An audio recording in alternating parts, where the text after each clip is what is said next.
Hello. Hi. How are you? I'm good.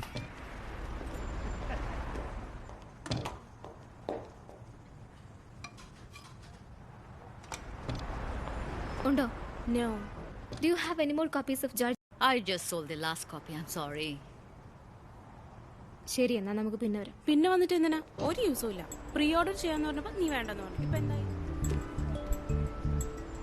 Online order ചെയ്തിരുന്നെങ്കിൽ നമുക്ക് 2 ദിവസത്തിനുള്ളിൽ ബുക്ക് കിട്ടിയേനെ. ഇതിപ്പോ എത്ര ദിവസമായിട്ടാ വെയിറ്റ് ആ ചെയ്യുന്നത്? ബുക്ക് വായിച്ചില്ലെങ്കിൽ ഇപ്പൊ എന്ത് സംഭവിക്കാനാ? Hello. നീ എന്തിനാ വിഷമിക്കാൻ? Excuse me. Hi. I guess you're looking for this book. Did we ask for this? What are you doing, stalking us? You just wait. ഇത് എൻ്റെ അച്ഛനാ. എൻ്റെ അച്ഛനെ കുറിച്ച് നിങ്ങളൊക്കെ വായിക്കുന്നത് തന്നെ എനിക്ക് ഒത്തിരി സന്തോഷം. See?